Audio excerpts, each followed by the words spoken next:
Halo teman-teman, pada pelajaran sebelumnya kita sudah berhasil membuat halaman edit data image.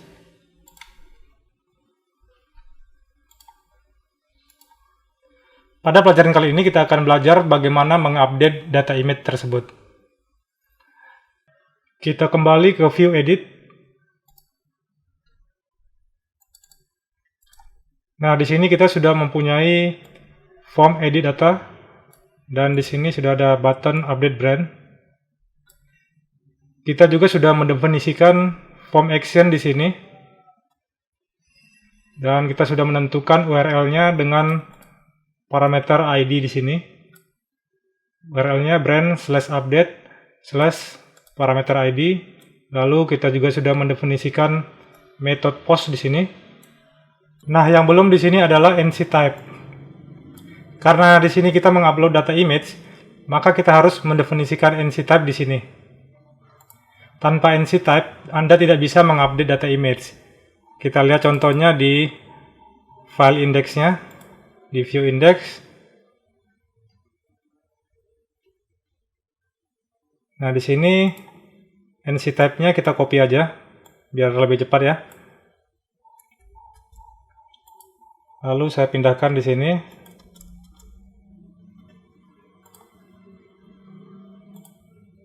Pada form edit ini, kita perlu juga tambahkan satu buah input type di sini. Di bawah CSRF ini kita tambah satu buah input type, karena kita membutuhkan input type tersebut.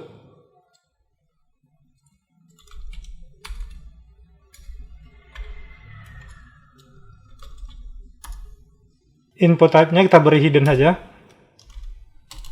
karena kita nggak perlu menampilkannya pada view-nya. Lalu kita beri nama old image, lalu value. Value kita ambil datanya dari field brand image. Dari sini ya, kolom brand image ini kita ambil datanya.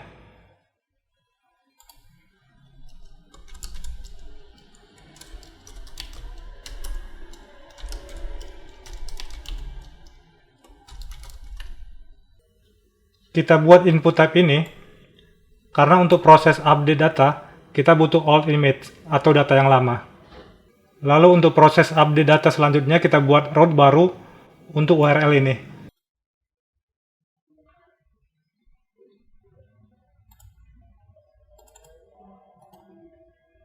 Saya copy aja dari sini. Lalu saya ganti URL-nya brand/update/parameternya. Lalu controllernya saya ganti jadi brand controller. Lalu metodenya update, tidak perlu diganti. Selanjutnya saya buat metode baru update pada brand controller.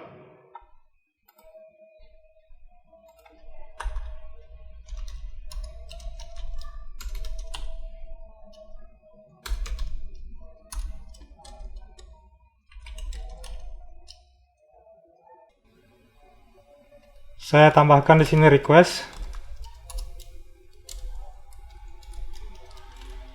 Request ini untuk mendapatkan data yang dikirim dari form edit. Lalu saya tambahkan lagi variabel ID di sini. Variabel ID ini untuk mendapatkan parameter ID dari URL. Lalu kita buat validasi di sini. Validasi kita ambil dari function store brand ini. Kita copy aja ini. Kita copy aja semuanya sekalian sampai return redirect ini ya. Saya paste di sini. Oke. Lalu brand image ini kita hapus saja validasinya. Kita nggak perlu ini. Ini unik juga kita nggak perlu. Saya hapus. Oke, jadi ini aja validasinya. Lalu variabel brand image ini tidak perlu dirubah, ini tetap sama. Ini untuk mengambil file image dari input field-nya, input field brand image. Lalu variabel name gen ini tidak perlu dirubah, ini untuk mengenerate unique ID. Lalu ini juga image extension ini tidak perlu dirubah karena ini akan mengambil extension dari file image-nya. Dan ini juga image name, variable image name ini menggabungkan image unique ID ini dengan extensionnya. Lalu variable up location tidak perlu dirubah juga. Ini untuk mendefinisikan tempat penyimpanan filenya pada folder public. Lalu variable last image tidak perlu diubah juga. Dan ini perintah untuk memindahkan file image ke lokasi folder public. Selanjutnya yang mesti kita tambahkan, kita mesti ubah atau kita mesti replace file image yang lama menjadi file image yang baru nanti ya. File image yang lama kita dapat dari input field old image ini. Di sini kita sudah definisikan di sini file image yang lama old image kita dapat dari field brand image. Jadi ini file image yang lama di sini. Sedangkan file image yang baru, user akan memilih file image baru dari button sini. Dari browse, user akan pilih file image yang baru. Misalkan dipilih Suzuki R3. Lalu pada saat diklik button update ini, proses update-nya dia akan mereplace file image baru ini akan mereplace file image yang lama yang berada di folder public ini. Public image brand. Jadi seperti itu proses update file image baru ke file image yang lama. Jadi kita definisikan di sini di brand controller. Di sini kita tambah, kita buat all image. Kita ambil dari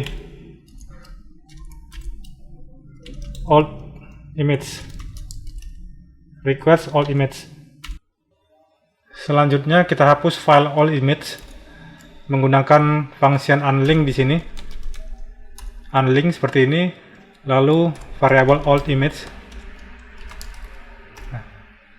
Setelah selesai menghapus file image yang lama, selanjutnya kita buat perintah update ke database-nya di sini.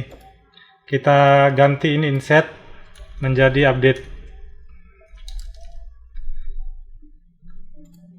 Tapi sebelum dilakukan update seperti ini, kita buat perintah untuk mengambil data yang spesifik. Kita tambahkan di sini find, lalu requested ID, baru diupdate. Jadi kita tentukan dulu datanya spesifik, kita find dulu datanya spesifik sesuai dengan parameter ID, requested ID ini. Setelah itu kita lakukan update di sini. Nah di sini semuanya nggak ada yang berubah di sini, semuanya sama. Dan selanjutnya redirect back, kita ganti pesannya di sini. Update brand berhasil dilakukan. Saya simpan ya. Saya coba testing kembali.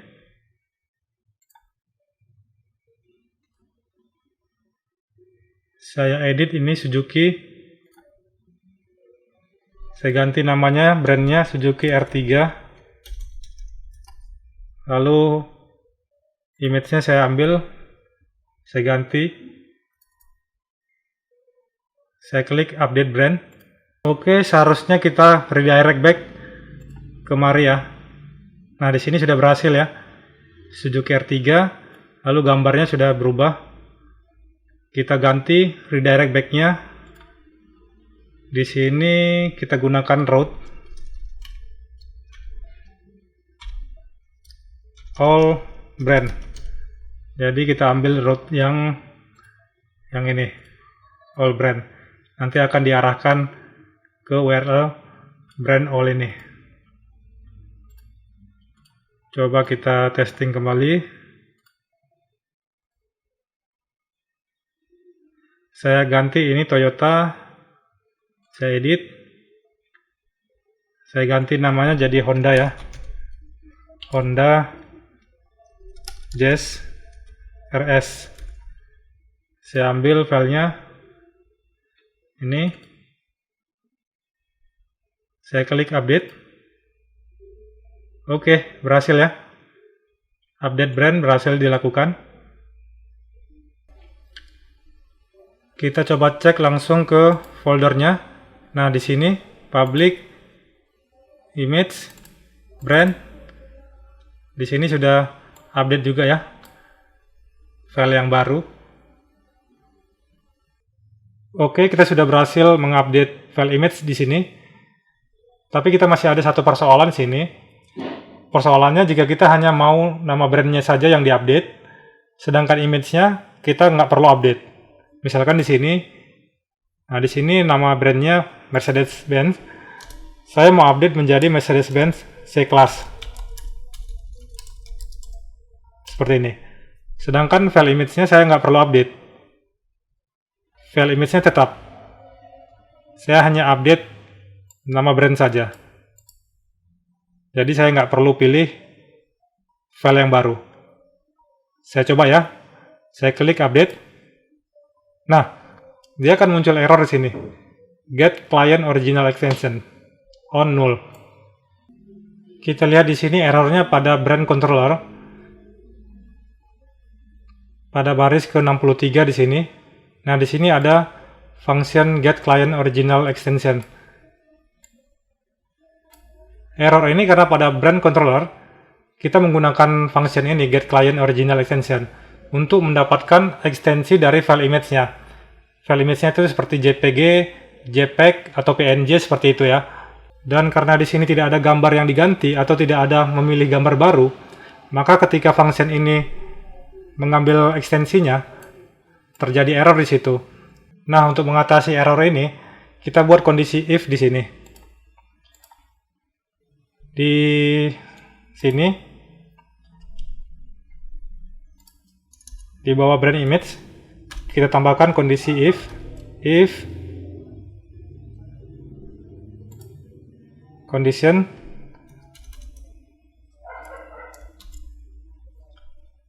jika image-nya ada, ini brand image ya. If brand image artinya jika image-nya ada di sini. Lalu kondisi kedua else. Maka kita copy yang ini, semua scriptnya yang ini sampai return-nya kita cut, kita pindahkan kemari.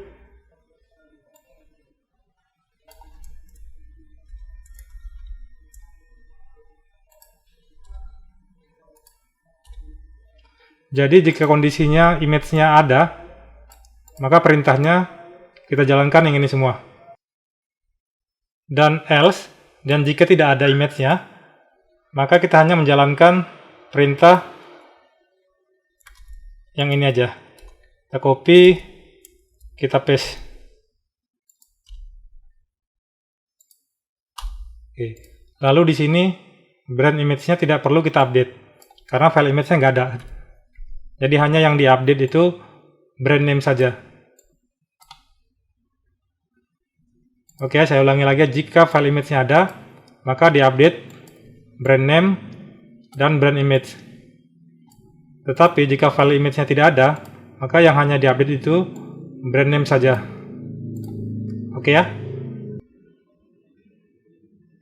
Saya simpan ya. Saya coba testing kembali. Kita back. Saya refresh. Saya edit kembali. Saya ganti brand name-nya Mercedes-Benz C-Class.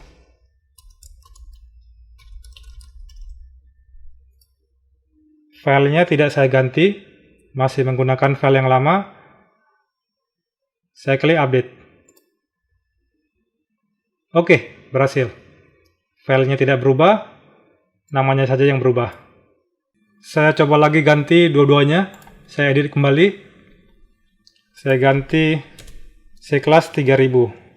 Mercedes-Benz C-Class 3000. Lalu saya coba ganti filenya, saya update, klik. Oke, tidak ada yang error ya. Brand name-nya berubah, filenya juga berubah. Oke, berhasil ya. Oke teman-teman, kita sudah berhasil membuat update data image. Dan pada pelajaran selanjutnya kita akan belajar melakukan delete data image.